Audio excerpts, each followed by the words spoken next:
안녕하세요. 임혜자입니다. 오늘은 한상민 변리사님과 함께 더블로 진행하겠습니다. 좋은 법 좋은 정책으로 대한민국을 변화시키는 좋은 방송 임혜자의 야단법석 시작하겠습니다. 여러분, 남대문 시장 한복판에서 은행 ATM 기기처럼 생긴 코인 환전기를 보신 적 있으세요? 요즘 비트코인이나 테더와 같은 코인으로 환전을 하고 물건도 삽니다. 한국에 체류 중인 외국인 노동자들 사이에선 급여를 한국 돈 말고 스테이블 코인으로 달라 이렇게 요구한답니다.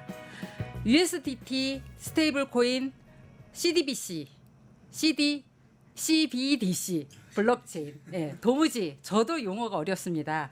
도무지 용어조차 낯설게 느껴졌던 가상화폐, 암호화폐 같은 디지털 자산의 세계가 지금 우리 눈앞에 현실로 펼쳐지고 있습니다. 그래서였을까요? 이재명 대통령은 이번 대선 공약으로 원화 스테이블 코인을 도입하겠다고 약속했습니다.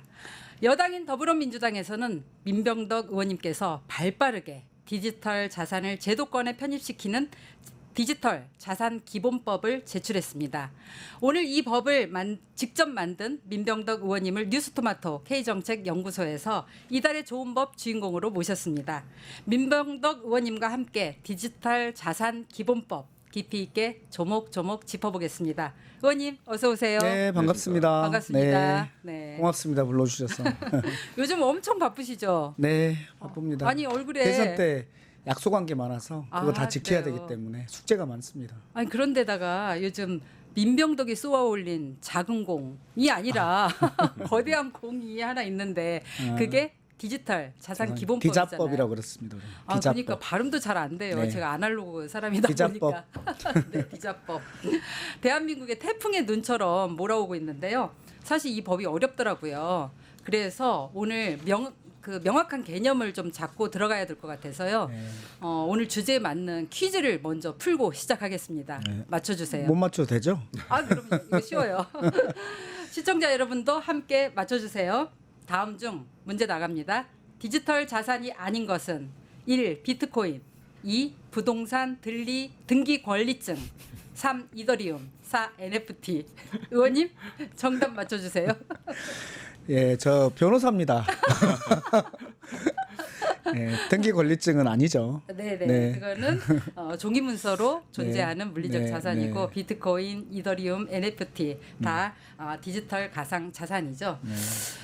그럼 본격적으로 법안 시작하겠습니다. 의원님이 발의하신 그야말로 디자법, 디지털 자산 등기 권리증을 NFT로는 만들어 볼 수는 있을 것 같아요. 그러니까요. 앞으로 가능성이 있는 거죠. 네, 맞습니다.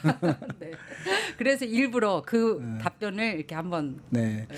놓아봤습니다. 그러니까 NFT가 이제 대체 불가 토큰이기 때문에 네.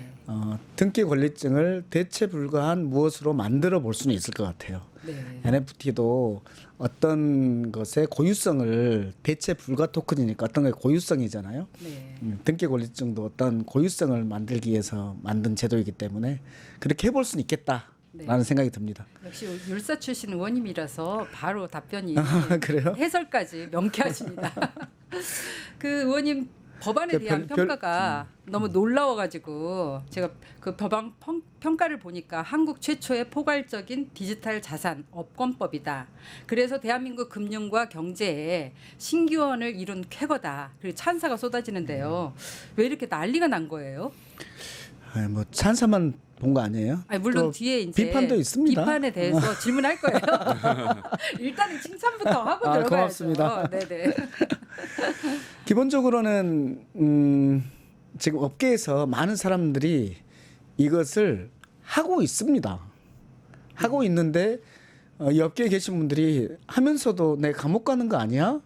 라고 생각한 불안감 속에서 하고 있는 거예요. 무슨 말씀이냐면 이미 현상은 충분히 차고 넘칩니다. 네. 근데 여기에 대한 어떤 제도가 없다 보니까 내가 이거 하다가 감옥 가는 거 아니야? 네. 이런 생각이 들 정도로 불안하다라는 거예요.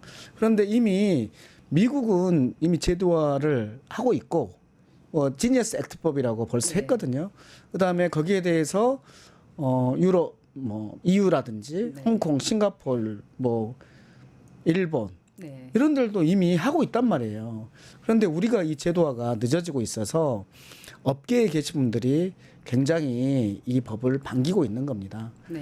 그러니까 이렇게 이 새로운 현상은 있는데 여기에 대해서 뭐 이제 공무원들은 방향도 중요하다, 방향이 중요하다, 신중한 검토가 필요하다 계속 이러고 있는 상태에서 이 업계 세계는 엄청나게 빨리 가고 있고 그래서 그 속에서 업계의 사람들은 애가 타고 있는 이런 상황에서 이것을 제도화하겠다라는 최초의 법이 나왔기 때문에 환영을 해주시는 것으로 생각을 하고 있습니다.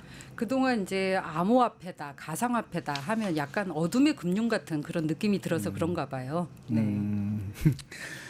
암호는 이제 우리가 이제 보안 기술에서 암호가 나오잖아요. 보안을 하려면 암호를 좀 네. 암호의 두께를 길게 하면은 그렇죠. 이 보안이 더 세지는 거 아니에요? 네.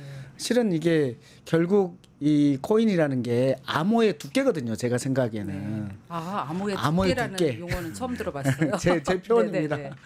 한 번 암호를 걸고 두 번 암호를 걸어서 보안이 세지는. 네. 이래서 그 가격이 비싸지는 이런 것인데, 근데 암호화폐, 암호자산 이것은 이런 보안 측면에서 강조를 한 것이고 가상자산이나 가상이라는 것이 들어오면은 현실에서는 존재하지 않는 것 이런 의미로 하고 있어서 저는 그래서 암호화폐는 좀 맞는 말이지만 맞을 수 있는 말이지만 가상자산 이것은 네.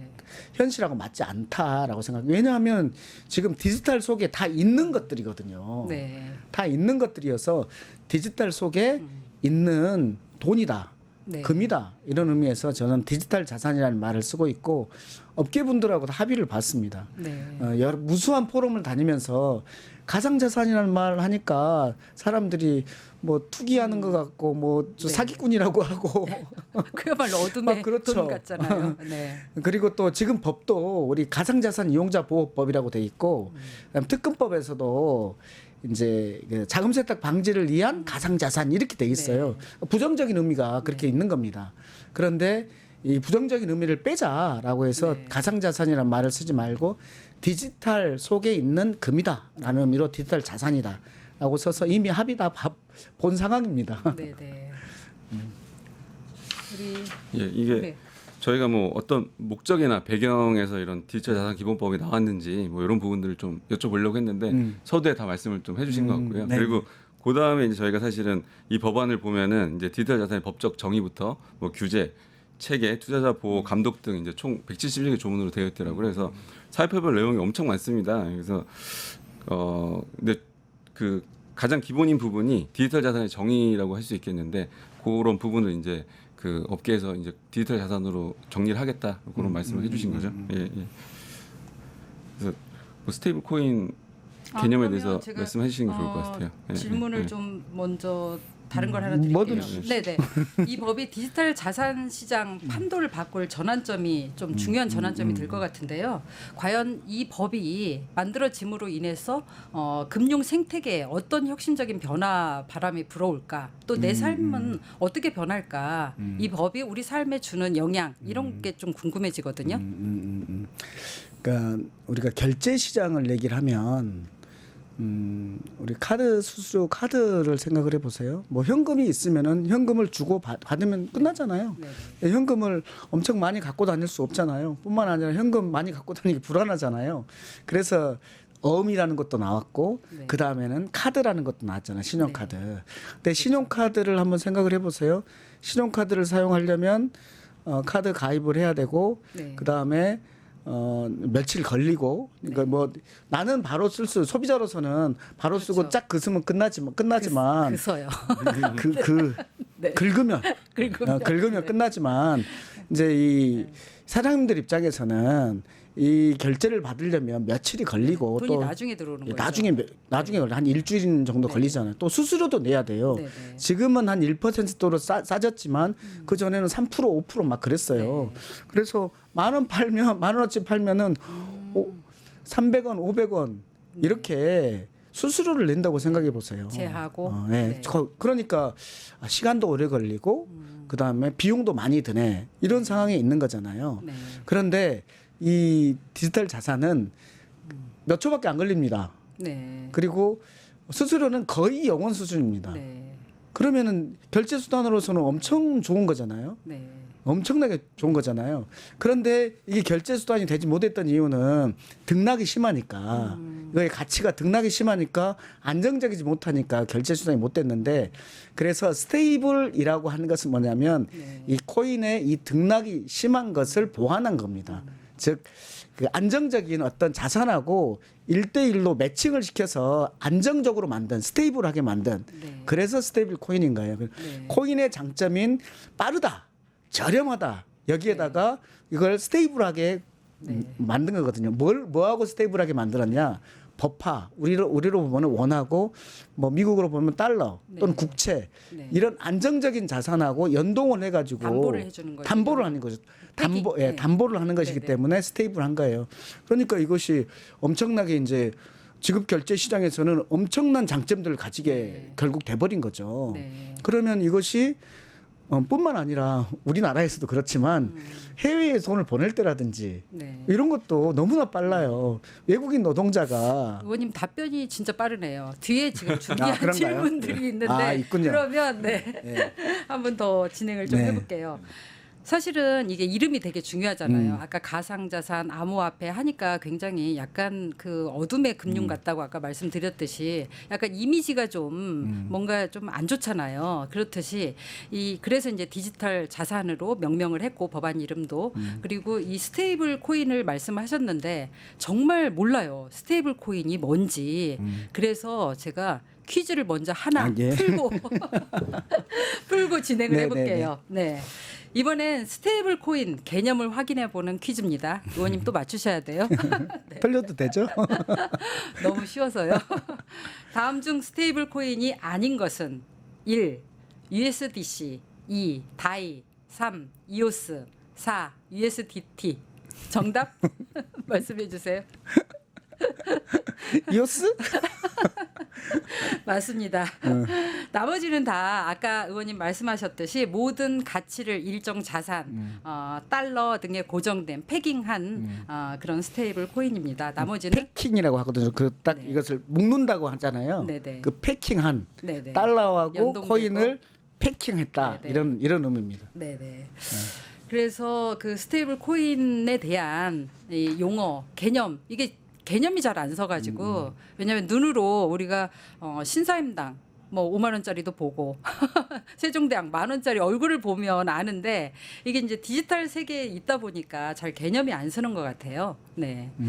뭐 핸드폰 속에서 보이는 겁니다. 핸드폰 속에 있다라고 생각하면 됩니다. 네. 그러면 제가 질문을 그러면 또 제가 해야 되네요. 지난 대선 때 하나 더 말씀드려볼게요. 그러니까 우리 소상공인 자영업자들에게는 이것이 많이 쓸 수밖에 없어요.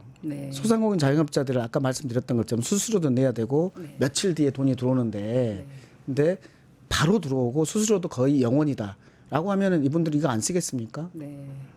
그 결제 시장의 판도가 정말 삶의 변화가 확 오는 결제 시장의 거네요. 판도가 이걸로 확 바뀌는 겁니다. 그러면은 사람들이 다 이걸로 쓸 거 아니에요. 그리고 이걸로 받으려고 하고. 그리고 아까 외국인 노동자 얘기도 하셨는데 외국인 노동자가 한국에 들어왔는데 이제 뭐 한국 통장도 없고 또 이제 또 동남아에 있는 가족에 보내려면 환불도 해야 되고 뭐 이러저런 걸 자체 많이 밟아야 되잖아요. 근데 태도로 스테이블 코인인 태도로 지불을 해준다 사장님이 그러면 바로 집에 보낼 수 있는 거잖아요. 몇 초 만에 가는 거예요. 돈도 거의 안 들고. 그러면 두 개 회사가 있다면 어느 회사로 취직을 하겠습니까? 그렇죠. 당연하죠. 그러니까 이제 중소기업 사장님들이 스테이블 달러 기반 스테이블 코인인 테더를 가지고 있어야 되겠구나. 외국인 노동자를 고용하려면 이렇게 되는 거예요. 시장에서 요구가 먼저 더 들어온 거네요. 그렇게 되는 거예요.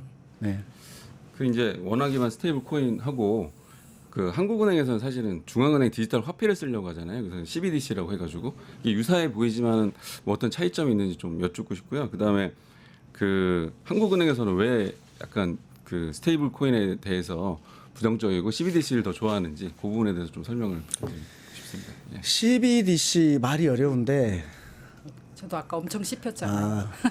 센트럴 뱅크입니다. CB가 센트럴 뱅크 디지털 코인.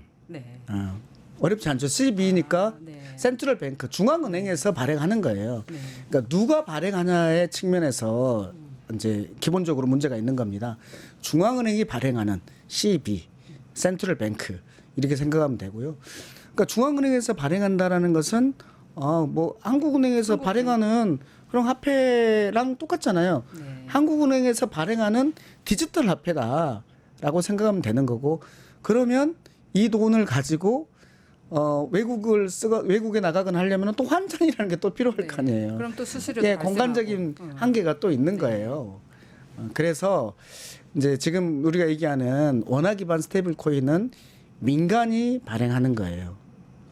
민간이 발행하는 거고 사용처에 대한 한계들이 별로 없는 거예요. 그래서 지금 그 세계적으로 하고 있는 테더라든지 서클, USDC 이런 서클이라든지 이런 건 다 민간이 발행하는 겁니다. 민간이 발행하면서 하는 거예요. 그래서 이것들이 한국으로 그래서 이제 바로바로 침투해 들어오고 있는 그런 상황이거든요. 근데 이렇게 이 테드나 이런 것을 민간이 발행해 가지고 엄청나게 활발하게 이렇게 쓰이는데 우리는 한국은행에서 발행해 가지고 한국 안에서만 쓰이고 있는 이걸로 방어도 못하고 외국에 나가지도 공격도 못하는 이런 상태가 되기 때문에 한국은행에서는 뭐 통화량 조절이라든지 이런 그 우리가 규제를 하려면은 우리가 쫙 장악하고 있어야지 규제를 할 수 있다라고 하지만 지금은 이미 이런 규제 영역에서 벗어나 버린 거예요. 우리가 한국 돈은 규제할 수 있지만 외국에서 들어오고 있는 테더나 서클이라든지 이런 것은 규제할 수 있습니까? 네. 규제할 수 없습니다. 우리가 갈라파고스가 될 수가 없는 상황이에요. 그래서 중앙은행이 이것을 컨트롤했을 때에는 확장성이 없어서 이거는 어렵다. 우리는 과감하게 승부를 걸어야 되는 상황이다라고 얘기를 하는 거예요. 네. 의원님 팬들이 굉장히 많이 들어왔네요. 그런가요? 네. 의원님 완전 팬이라고 하면서 질문이 있는데요. 코인으로 결제하면 수수료가 없나요? 이 질문이 있습니다. 아주 0.0 몇 프로 있습니다. 아, 있긴 있는데. 예, 아주 네. 쌉니다. 네. 그런데 이것도 뭉치면 엄청나게 큰 돈일 거 아니에요. 네. 그것을 지금 미국의 원화 기반 아니 달러 기반 스테이블 코인이 거의 90% 이상을 차지하고 있습니다. 네. 지금 그 이 시장이 우리나라 돈으로 3,300조 정도의 시장입니다. 지금 시장이 어마어마하더라고요. 3,300조 네. 정도의 시장이고 90% 이상을 미국에서 가지고 있다라고 하면은 그것의 수수료가 얼마나 될까요? 엄청나지 않겠어요? 근데 이것을 전 세계를 석권을 하면 이 수수료가 엄청나지 않겠어요? 네. 이것을 우리가 원화 기반 스테이블 코인의 일부가 미국하고 한국이 나눠 가질 수 있도록 하면 좋겠다라는 생각인 거고 그래서 우리가 미국도 갈 수 있겠지만 미국이 아닌 동남아든지 이런 데는 얼마든지 우리가 더 경쟁력이 있을 수가 있습니다. 특히 우리가 잘하고 있는 분야 K컬처 뭐 이런 부분이 있잖아요. 그런 부분에 있어서는 뭐 한국 드라마를 보려면 한국 그 웹툰을 보려면 원화 기반 스테이블 코인으로 결제를 해야 돼라고 하면은 동남아에 있는 그 무수한 아이들이 원화 기반 스테이블 코인을 사가지고 이걸로 결제하고 이러지 않겠어요? 이런 것들을 상상을 해보세요. 결제 주권을 우리가 가진과 동시에 결제 영토, 통화 영토를 우리가 확보하는 거예요. 네. 이게 왜 그러냐면 그냥 그 원화, 달러, 무슨 위안화 이런 오프라인 돈들 같은 경우는 확장성이 한계가 있지만 이 디지털 자산 같은 경우는 확장성이 너무 무한하기 때문에 이것이 나도 쓰고 친구도 쓰고 외국인 친구도 쓰고 이렇게 하다 보면은 그 확장성에 있어서는 무한하단 말이에요. 이 시장을 지금 우리가 지금 등한시하고 있는 거예요. 이제 원화 기반 스테이블 코인을 만들면 이게 이제 외국에서 얼마나 쓸 수 있는 사용처가 있을까 그게 걱정이 됐는데 의원님께서 이제 K컬처 또 K뷰티도 있을 수 있고 네, 그렇죠. K푸드 뭐 어마어마하잖아요. 네. 그런 데서 이제 쓸 수 있다. 오히려 우리 문화나 뭐 푸드나 뭐 컬처 이런 것들을 다 활성화시킬 수 있다라는 거잖아. 이 제도를 통해서. 맞습니다. 그래서 저는 마음이 막 급한 이유가 그러니까 엄청 급하세요. 마음이 급한 이유가 뭐냐면 네. 이것은 선점이잖아요. 네. 이거는 선점을 누가 하느냐에 따라서인데 트럼프가 왜 저렇게 급하게 하겠어요. 이 오프라인 달러 패권을 가지고 있었는데 이것들이 흔들리고 있는데 온라인 달러 패권을 가져야 되겠다라고 생각하고 저렇게 이 디지털 자산 시장에 올인을 하고 있는 거잖아요. 우리도 이제 따라가야 된다라는 얘기입니다. 그리고 변리사님이 준비하신 질문이 예. 좀 많을 것 같은데요. 안 그래도 네. 마침 이제 네.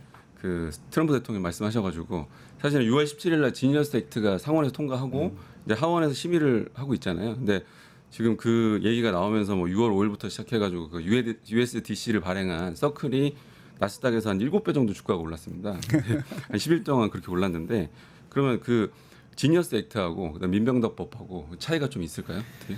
네. 큰 틀에서는 유사하다라고 생각하면 됩니다.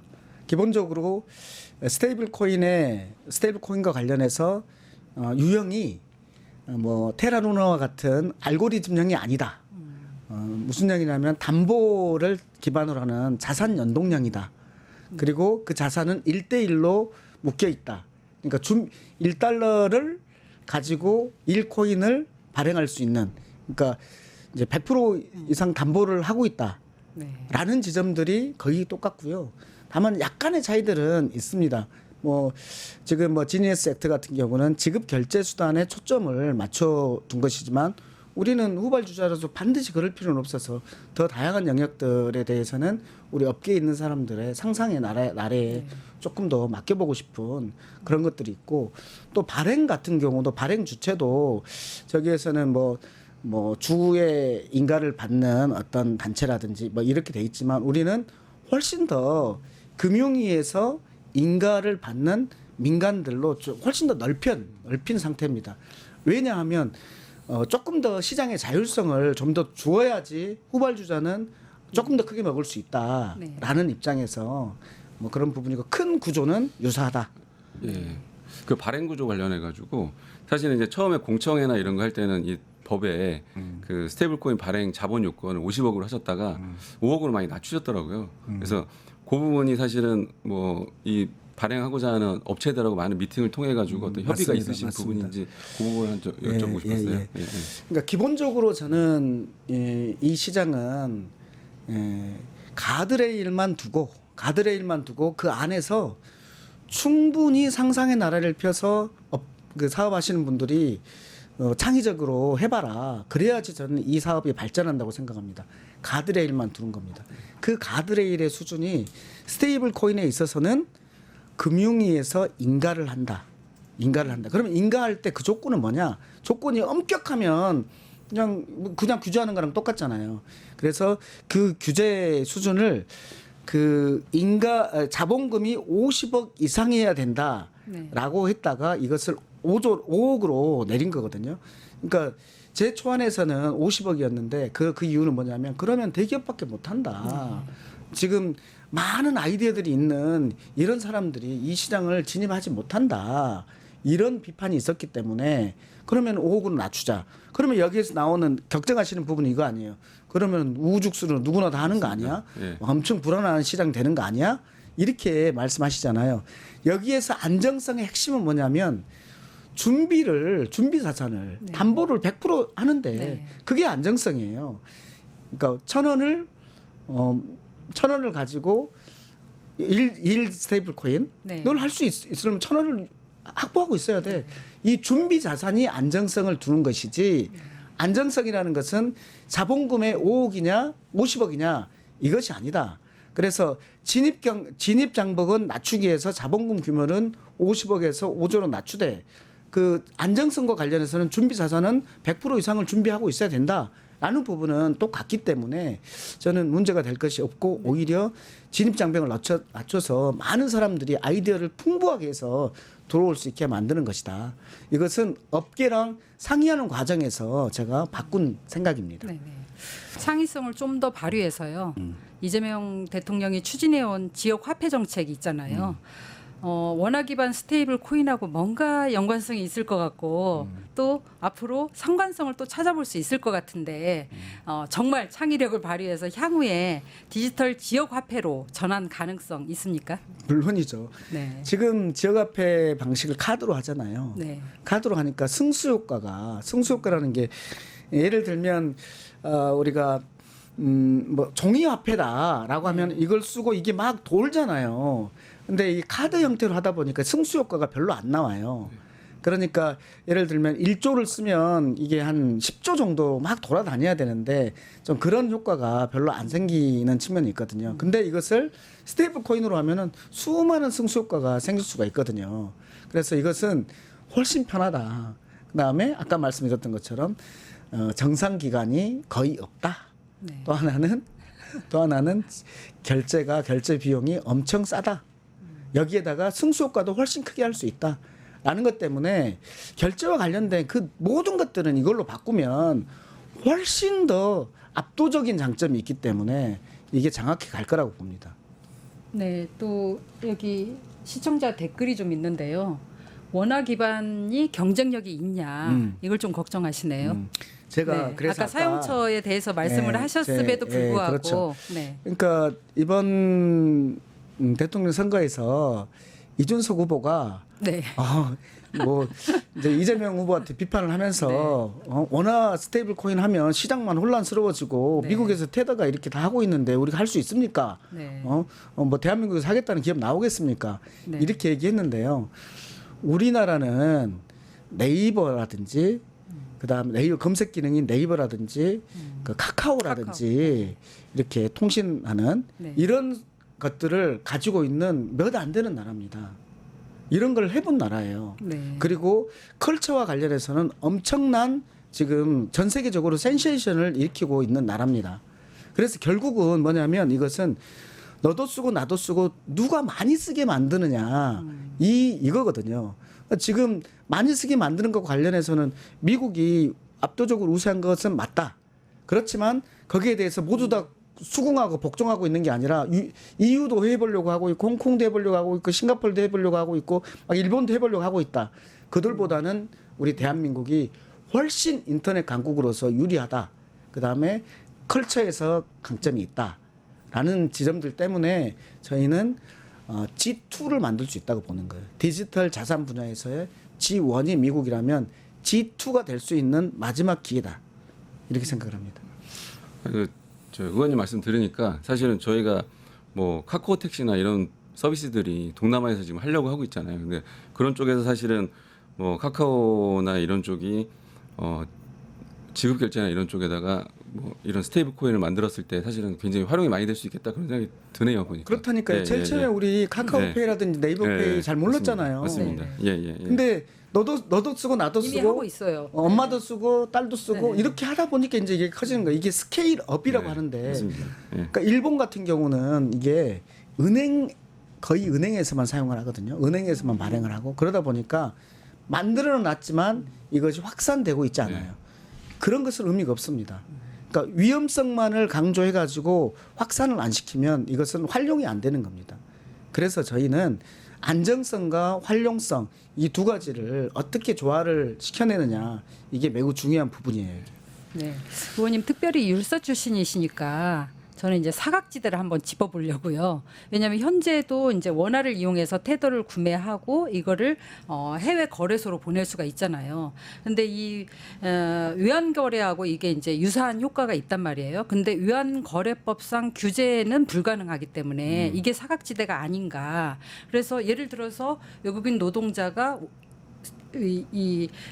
임금을 스테이블 코인으로 받고 외국으로 유학자금 같은 걸 보낸단 말이에요. 그러면은 현금으로 보냈을 때는 자금 흐름이라든가 뭐 세금 이런 규제들이 있는데 이런 게 이제 이 외환거래법하고 충돌 소지도 있고 세금 혹시 탈루 이런 부분도 있을 것 같은데 이건 어떻게 향후에 어떻게 보완해 나가나요? 세금 부분과 관련해서는 이제 세법하고 조율들이 필요한 부분이고, 근데 외환거래법은 절대적인 법이 아닙니다. 없어요? 아니 절대적인 법이라는 게 아니에요. 네네. 이거는 규제를 위한 거잖아요.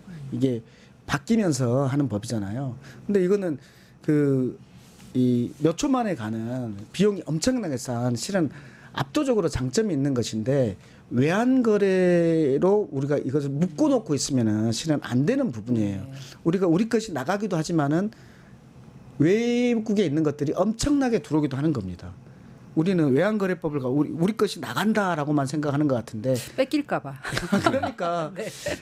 실제로 근데 우리가 G2가 될 수 있는 이 분야에서 우리 것이 나가는 것보다는 외부에서 들어오는 그 국부 창출이 엄청나게 더 많은 것인데 우리 공무원들 입장에서 생각하면은 외환 나가는 거잖아 이렇게만 생각하는 것 같아. 아닙니다. 밖에서 들어오는 것들이 엄청나게 많은 거예요. 네. 그러니까 이것은 조율을 또 하는 이건 기본법이기 때문에 이제 외환과 관련해서 어떻게 하지, 조세와 관련해서 어떻게 하지, 뭐 이런 부분들은 또 기본법 외에 이제 그 법에서 이 기본법을 만들어 놓고 그 법에서의 이제 조율 과정들이 또 필요하긴 한데 우리가 옛날 규제의 틀에서 이걸 보면은 못 합니다. 네. 왜냐하면 이게 이제 지난 대선 때 이재명 대통령이 그야말로 공약을 했잖아요. 스테이블 코인을 도입하고 육성하겠다. 그러니까 한쪽은 환영을 하지만 또 한편에서는 굉장히 불안감이 있거든요. 이미 우리가 테라 루나 사태를 겪으면서 이 초대형 암호화폐에 대한 사기 사건을 당했기 때문에 이 트라우마도 있는 거고 그래서 물론 이게 알고리즘 기반 스테이블 코인이 네. 아니기 종류가 때문에 다른 거예요. 종류가 다른데 그럼에도 불구하고 이 불안감이라는 게 이게 약간 있어요. 그래서 그런 부분에 대해서 좀 이 법을 잘 설명이 맞습니다. 그래서 필요한 것 그래서 같아요. 자금 세탁과 관련된 부분은 미국의 지니엑스 액트법에도 있고 네. 저희도 있고 네. 그건 당연히 있는 거고요. 자금 세탁과 관련해서는 그리고 또 여기에서도 당연히 이제 불공정 거래와 관련된 부분들이 있고 거기에 대해서는 엄격하고 그리고 굉장히 강한 처벌들이 당연히 있어요. 근데 이제 이것들을 가지고 이것은 할 수 없다라고 할 수는 없는 거죠. 항상 새로운 현상이 나오면은 거기에서의 문제점은 실은 있기 마련인데 그것들을 감수해 나가면서 우리가 하는 거죠. 예를 들면 한 말씀만 더 드리면 우리가 말을 타던 시기가 있었잖아요. 네. 근데 차를 타는 시기로 마차 바뀌었어요. 생기면서. 그래서 네. 마국과는 정류장이고 네. 막 네. 이런 상황들이 있었잖아요. 네. 근데 같은 기능을 하는 거는 같아. 그런데 본질적인 작동 원리는 완전히 달라요. 네. 말하고 자동차하고 작동 원리는 완전히 다르잖아요. 근데 계속해서 자동차를 보면서도 말만을 생각하고 말의 작동 원리에 이걸 맞추려고 하니까 영국 같은 경우는 자동차를 발명해 놓고 맞아요. 마차법. 마차법 뭐 빨간 깃밥을 만들어 가지고 네네. 말보다 더 빨리 달리면 안 돼. 벌금은 매기고 막 그랬잖아요. 그래서 결국 맞습니다. 그 후발 주자인 독일이 훨씬 더 자동차가 발전했던 거잖아요. 그러니까 과거의 시각을 가지고 새로운 것을 계속 거기에 끼워 맞추려고 하니까 문제였다. 새로운 것은 새로운 것으로 보면서 여기에서 발생할 수 있는 문제점은 뭘까? 이렇게 저는 봐야 한다고 네네. 봅니다. 혁명에 이렇게 물결이 몰아쳐 네. 오고 있기 때문에 거기에 맞춰서 지금 법을 만드신 거잖아요.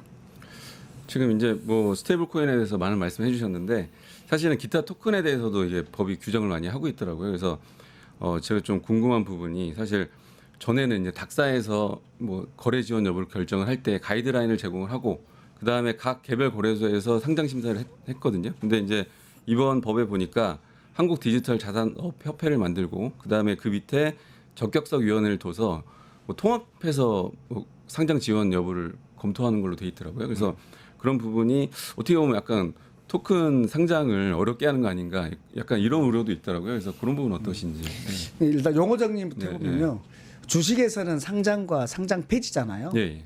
이제 그렇게 하고 있는데 이거는 주식이 아니다 보니까 그러니까 이거는 거래 지원, 거래 종료 이렇게 표현을 좀 바꿨습니다. 네. 거래 지원, 거래 종료 네, 이렇게 네. 바꿨고 상장과 동일한 거래 지원과 관련해서 이거 굉장히 중요한 부분일 거 아니에요.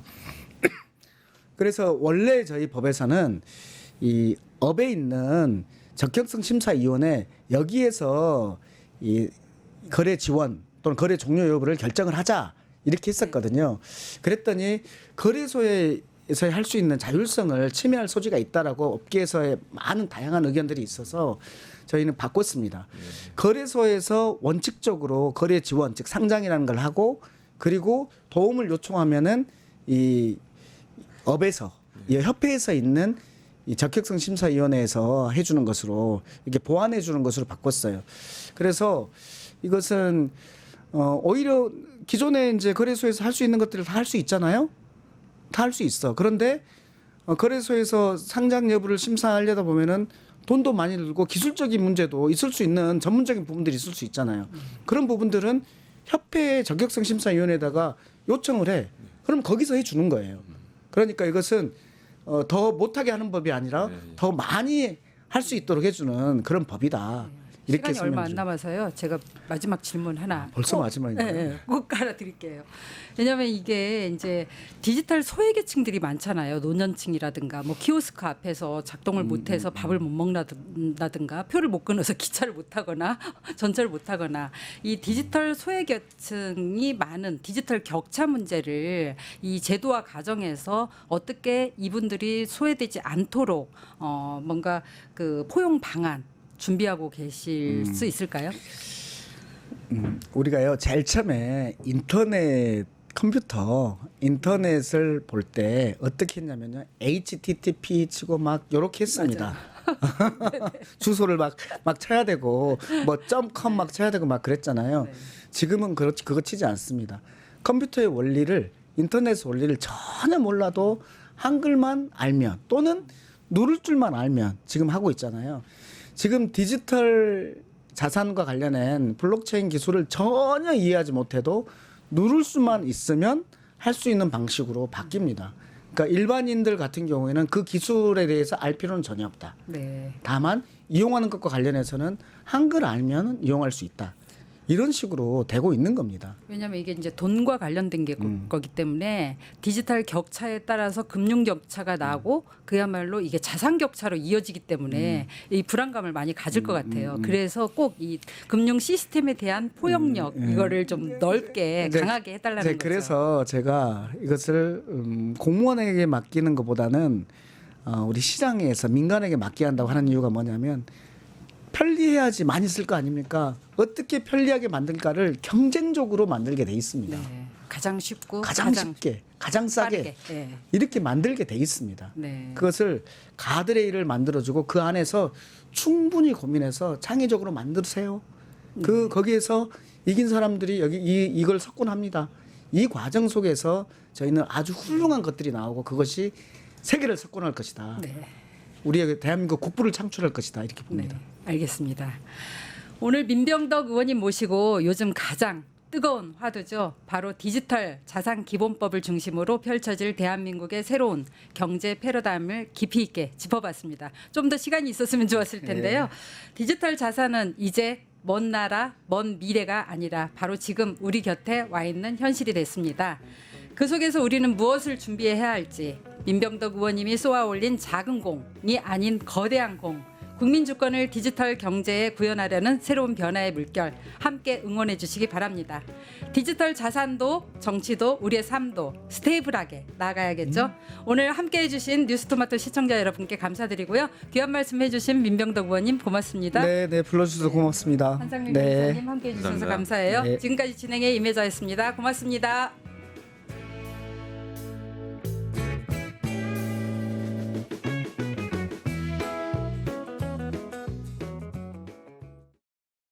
유튜브 구독하고 실시간 채팅과 댓글을 남기시면 매일매일 7천 TTCO를 드립니다. 참여 방법은 통통물 어플을 다운로드하고 회원가입과 로그인을 해주세요. 마이페이지에서 나의 회원 고유 번호를 복사해주세요. 유튜브 구독 후 실시간 채팅이나 댓글창에 고유 번호를 한 번만 입력하면 준비 끝!